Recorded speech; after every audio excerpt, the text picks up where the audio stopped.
Hey guys, it's the Wiz from TokeTok Radio, and hopefully you guys enjoy this story tonight. Tonight's story is titled, Something Ain't Right in Harlot, Montana. Got this story from NoSleep Reddit, so if you guys got some time, go over there and check out all the amazing stories by all the Creepypasta writers. Hopefully you guys enjoy. It was the beginning of August, close to the time where the Mercedes would cross the sky. Where it presides, well, it doesn't really matter. That's a huge meteor shower. My wife and I had just put the kids to bed and we were enjoying an evening out. We lived in a small town called Harlot, Montana. It was a nice place to live. Population of below 1,000 where young adults barely existed because, well, once they were age, they all left for bigger towns and outside the cereal factory. Their wives and young children. This place was a ghost town. Not that it was a bad thing. Hell, I loved it. Very much. Technically, all the low crime rate, the ability to crack a cold one and safely sit on your back porch with your wife while kids were sleeping was just fantastic. I wouldn't have left even if they paid me. But they didn't have to. I remember the sky that night. We were waiting for that famous rain of fallen stars. Now my wife and I, we were not big fans of the whole science-y stuff. But she've seen the broadcasts about them and wanted us to watch as I indulge. I would have spent some time outside anyway. It was about 85 degrees outside, just gorgeous and still pretty hot. And that's when we saw it. The sky was illuminated with a purposeless light, unlike anything we've ever seen. We heard a muted crash sound coming from the west, close to where the factory was, and shortly thereafter, the falling stars appeared. Now, part of me wanted to get to my truck and go see what crashed. But my wife rolled her eyes and said that it was a meteor, right? It wouldn't be any bigger than a rock, she said. She read somewhere that our atmosphere destroyed most of the meteor right when they came through and mostly ended up at the size of the rock by the time they reached the ground again. I would have gone, but the smile she gave me when the falling stars in the background painted much more attractive idea than getting my jeans back on and looking for a hot rock in the dark. We stayed and watched the whole thing. And that was that. Now, I used to work at the factory. Did I mention that? I don't think I did. But anyway, the very next day I go by for work and there's a bunch of government workers dressed like they are going into the surrounding factory. They said the factory's closed because of a gastral leak. But let me tell you, I ain't never seen gas workers wearing such strange outfits. Now, the workers and I complained a bit about having no warning, no paid leave, and well, basically, no information at all. We stayed there for a while before we were gently removed from the premises because it was too dangerous. So they said anyway. I came back home to the wife and told her that the hot rock probably penetrated a gas line. And now the factory was closed for God knows how long because of the leak. I was off for a grand total of 2 weeks. Now, that's a pretty long time to fix a gas leak, if you ask for my opinion. I'm pretty sure my boss is ready to eat his fingers.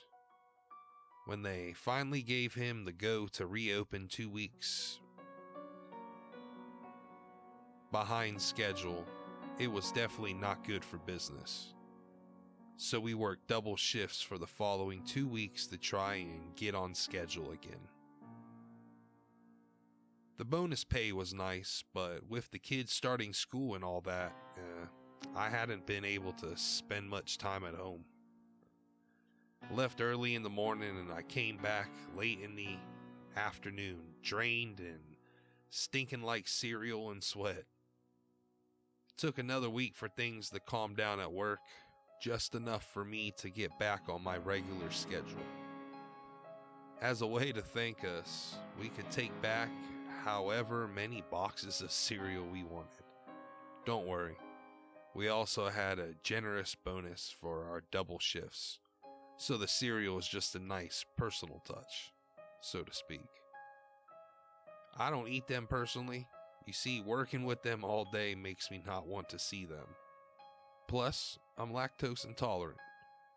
But I know that my wife would have killed me on the spot if I didn't bring back at least 4 or 5 boxes of that stuff. Free food is free food. It's always nice to get free food until you get sick. I couldn't have known it was the cereal, though. They said on the news there was a flu outbreak. Kids got it first, which is normal, since public schools are cesspools of germs and bacteria. So that shit is pretty easily shared between the kids, and by the lack of proper janitorial services, I mean sure. They don't need to make the school squeaky clean and hospital worthy, but you know what a mop and a cleaning of some door handles here and there wouldn't hurt a bit. Whatever, I'm getting off track here. Kids pulled out of school and they stayed at home. Well, they liked it. Well, at first. They weren't too sick, just some bouts of fever and some belly cramps and reduced appetite. Nothing too alarming. And my wife was home to monitor them. I wasn't too worried, so I just kept going to work like normal. My wife was taking care of them and, I couldn't afford the days off. Not with Christmas coming in a few months. Then my wife got sick. Very sick. The kids were battling their occasional bouts of fever, but my wife found it hard to get out of bed. She said that she could do it and that I couldn't stop working, but I didn't feel right doing that. But I went into work anyway, and I found out that some of my coworkers were experiencing the same thing. Worst of all, a lot of my coworkers were absent. The factory was dealing, but I was offered to take on more shifts since I was healthy. And a lot of workers were away due to that flu outbreak. 2 weeks later, I had to take a break. I had to do some crazy hours at work and my wife was getting worse and worse. I brought her to the hospital, paid for all the screenings and blood samples, but you know what? Well, they couldn't find any goddamn thing. She complained about pains in her stomach, and when they x-rayed it, they found something that looked like a mass that we feared the worst. You know, cancer. They said that there was more tests to be done before they could be sure. They gave us an appointment set 2 weeks later and told us to keep away from spicy foods or anything that could irritate the stomach. Well, the kids were also starting to feel quite under the weather, but not yet enough to earn a trip to the doctor. And I still ended up with a bill in the thousands just because of those screenings. It was a small price to pay to keep my wife safe though. We were devastated by the news, but we tried to stay hopeful. Maybe, just maybe, it was an ulcer. Or maybe their machine was defective and she just had nothing. She said the cramps weren't too bad and, well, that she could still take care of the kids. And with bills like that, well, I had no other choice but to pick up work again.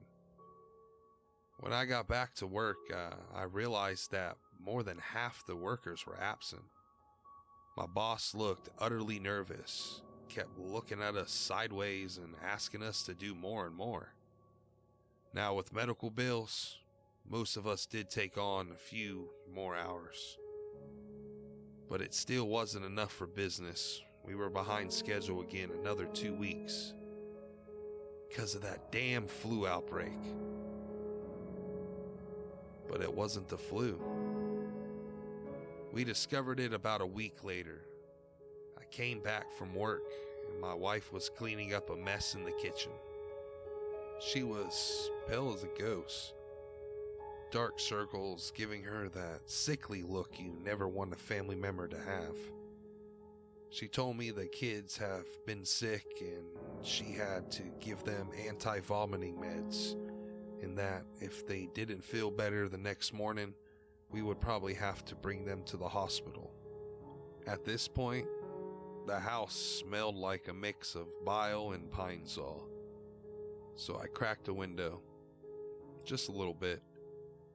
Everyone was sick enough already, and I was wondering how I hadn't gotten sick yet. Everyone in the house was sick, and I was not the kind of person who washes his hands regularly. Plus, still kissed my wife. Not on the lips, mind you, but the cheeks, forehead, you know. Yet, I was in tip-top shape, while everyone around me looked like they were dying. I was trying to stay optimistic.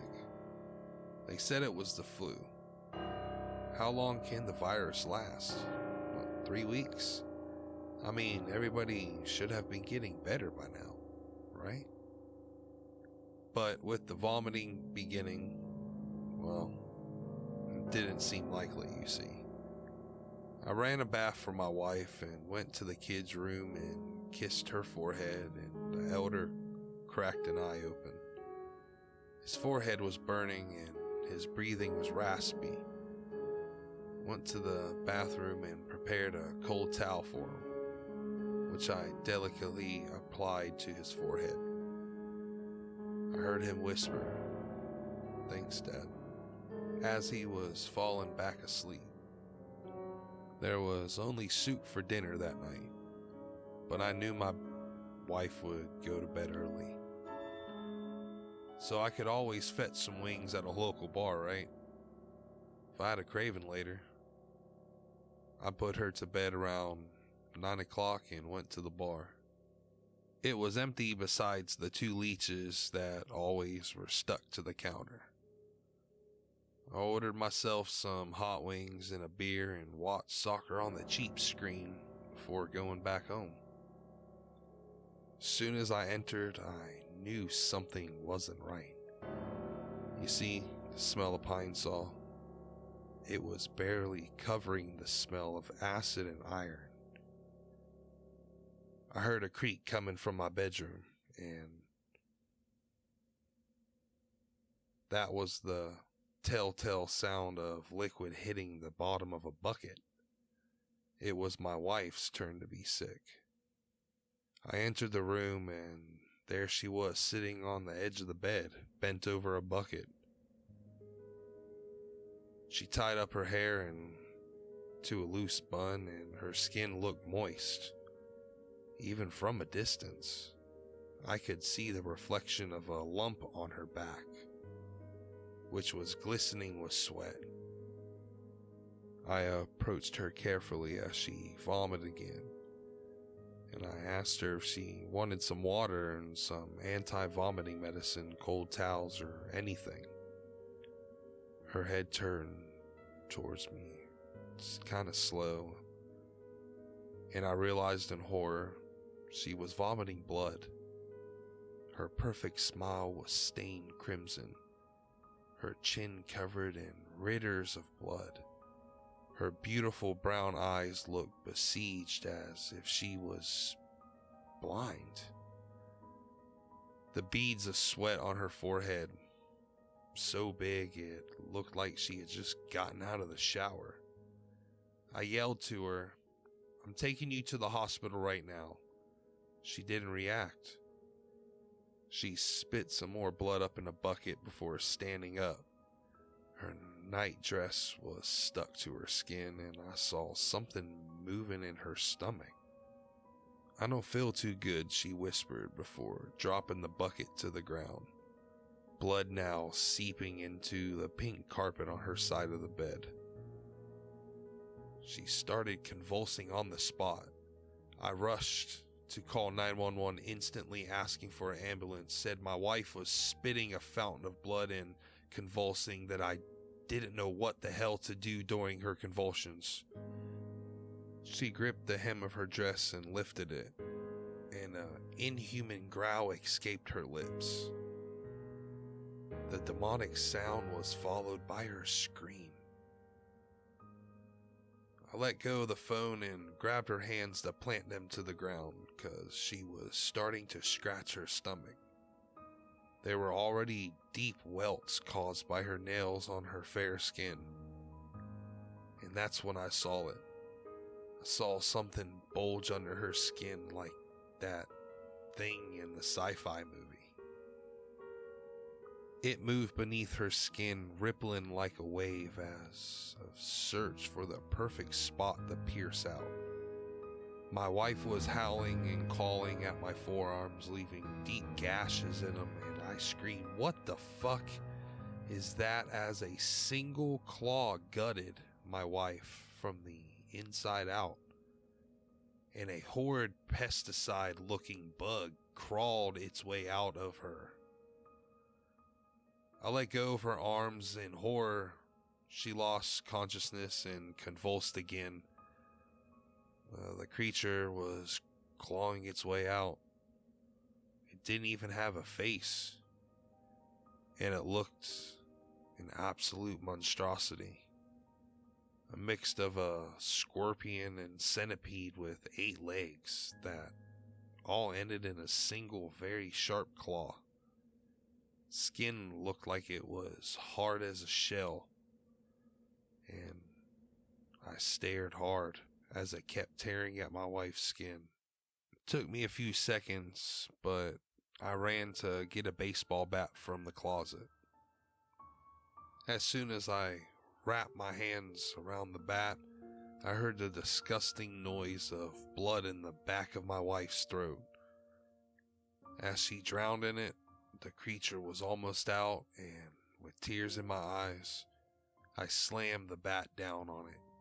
I heard my wife's ribs collapse, but the creature wasn't dead. It escaped her stomach and dropped on my carpet. Leaving an awful bloody stain, I slammed the bat down on it again and heard the sound of its shell cracking. I slammed again, gray blood finally exposed to the air. The creature released a shrill noise that turned my blood to ice, and it died there. The kids, hell, I ran towards the kids' room, but it was too late. As soon as I entered, the sound of their dying screams echoed against my eardrums. I couldn't save them.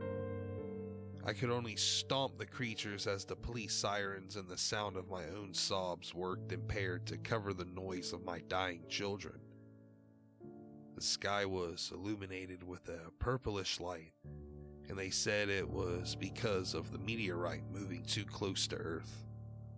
They also said it was a gas leak at the factory, but it wasn't. I think they never found out what crashed and what hid our eggs in our cereal. It ruined us. But you see, my voice doesn't matter. Not back then. Certainly not now.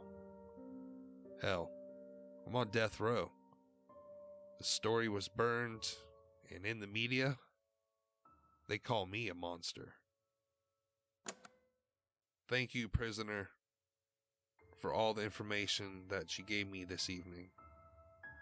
Here's my card. We'll be in touch.